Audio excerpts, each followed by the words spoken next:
मैं आज अनाउंस कर रहा था कि आदरणीय संजीव भैया तो बाहर है, मुझे बता के गए, लेकिन चलो उनकी उपस्थिति पूरी होते भाभी आ गई है ना। आपके ओबरा नगर की एक वरिष्ठ समाज सेविका और जो आरएसएस की एक प्रखर स्तंभ है नगर की, ऐसी श्रीमती गीतांजलि संजीव चौबे जी पधार गई हैं। मैं उनका श्रीमद् भागवत पंडाल में व्यासपीठ से स्वागत करता हूं, अभिनंदन करता हूं। ठाकुर जी की खूब कृपा हो, राधा माधव सरकार की खूब कृपा इनके परिवार पर हो। भगवान इन्हें ऐसे ही राष्ट्र संस्कृति और अपने हिंदुत्व के लिए समर्पित बनाए रखें और गुरुदेव भगवान की कृपा, संतों की कृपा, भगवंत की खूब कृपा हो। जय जय श्रीमन नारायण। तो महाराज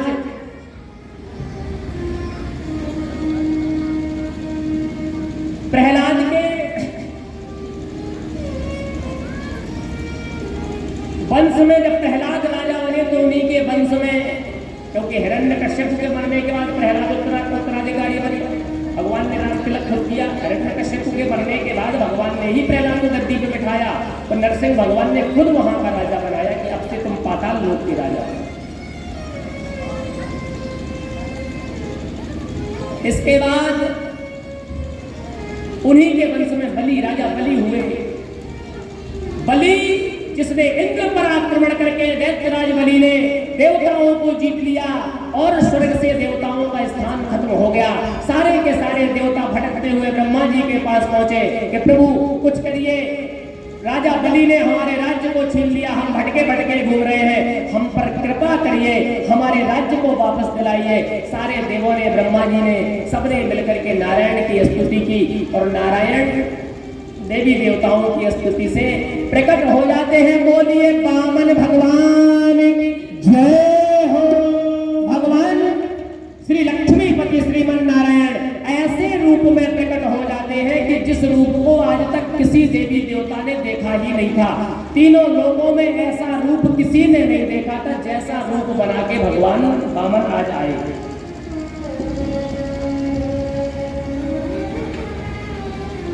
छोटे से 52 अंगुल के हैं, कितने छोटे हैं वामन भगवान, कितने हैं 52 अंगुल के।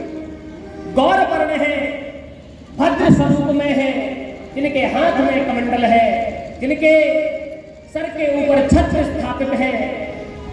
माता गायत्री ने उनको अपनी शक्तियां दी, देवी सरस्वती ने उनको ज्ञान दिया, देवताओं ने अपने अपने अस्त्र शस्त्र दिए और ऋषियों ने उनका वंदन किया, उनको स्वस्ति वाचन से उनका अभिनंदन किया।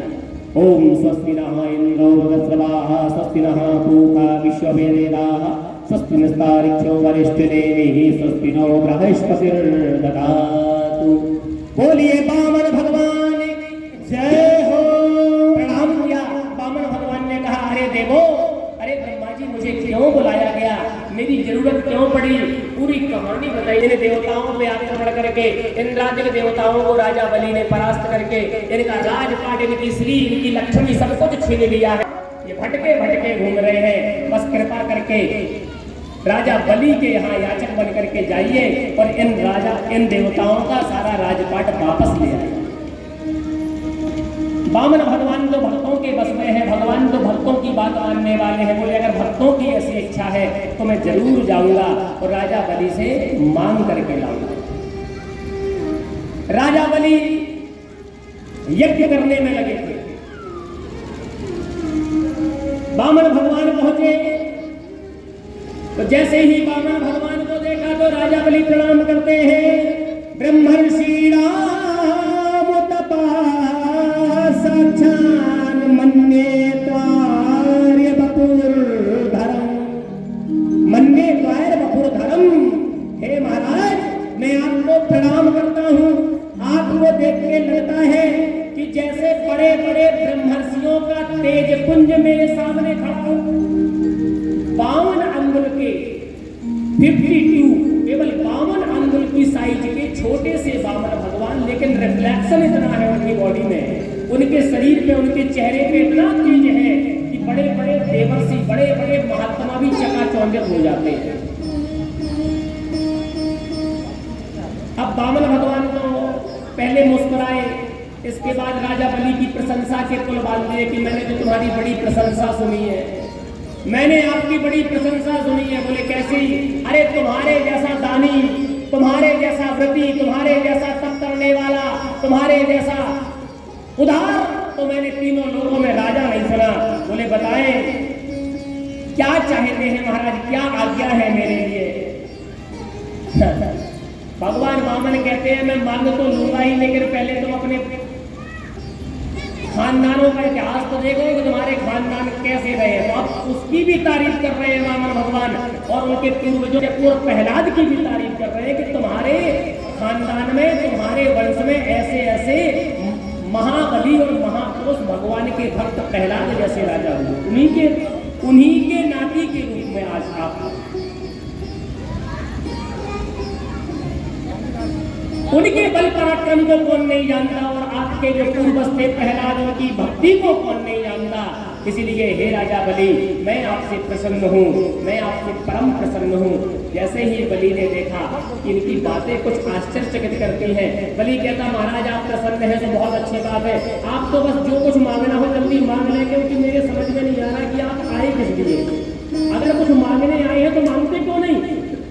वामन भगवान कहते हैं तसल्ली रखो, मांग लूंगा, इतनी जल्दी में थोड़ी हूँ, मैं भी आया हूँ, थोड़ा पसीना सीना ठंडा हो जाए, पानी वानी पी लूँ, बैठ जाऊँ, छाए में धूप में आया हूँ, छाता में गर्मी, मेरी गर्मी बहुत लग रही थी, तुमने बैठने को मुझे स्वागत तो ठीक है, तुम बस मांगने की बात कर रहे हो। हाँ तो राजा बलि बोला महाराज जल्दी मांग लो, 9:15 बज गया, क्योंकि आचार संहिता चल रही है, 9 बजे मेरे गेट बंद हो जाते हैं।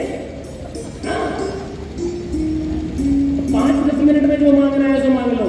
तब वामन भगवान ने अपनी ऐसी लीला की कि मात्र 3 पग मांगे कि मैं 3 कदम चलूंगा, उतना सा मुझे स्थान दे दो। 3 पग, 3 पग मांगे महाराज। पदानि त्रीणि दैत्येन्द्र, पदानि त्रीणि दैत्येन्द्र, हे दैत्येन्द्र, हे दैत्यों के राजा बलि, मैं तुमसे केवल 3 पग मांगता हूं। सम्मितानि पदानि, वो मुझे देने की कृपा कर। राजा बलि हंसे कि एक तो ये छोटे से 52 अंगुल के, इनके छोटे छोटे से कदम है, छोटे छोटे पाए हैं, ये 3 पग में कितनी सी जमीन है। अरे मांगना है तो कोई 2-4-10 बीघे का प्लॉट ले लो, अपना आश्रम बना के रहना है? अरे इससे भी बड़ा चाहिए तो और बड़ा ले लो। अगर बिल्डर का काम करना हो तो, प्रॉपर्टी डीलर का काम करना हो तो तुम 150 बीघा भी ले सकते हो। डाल दो जमीन, आगे महंगाई बढ़ेगी। 2024 चल रहा है, 10-5 साल में तो करोड़ों अरबों की जमीन हो जाएगी। तो हमारे भगवान बोले मुझे जरूरत नहीं है। बोले तो गहुए ले लो, सोना ले लो। बोले ये 3 कदम जमीन का तुम क्या करोगे? 3 कदम जमीन में तो आदमी बैठ भी नहीं सकता सही से। वामन भगवान बोले तुम हाथ तो करो, 3 पग नहीं तो तुम्हें पसीना छूट जाएगा। क्यों भाई? अहो ब्राह्मणायादा वाचस्ते वृद्ध सम्मता, त्वं बालो बालिष्मतिः स्वार्थ प्रत्यब्धो यथा।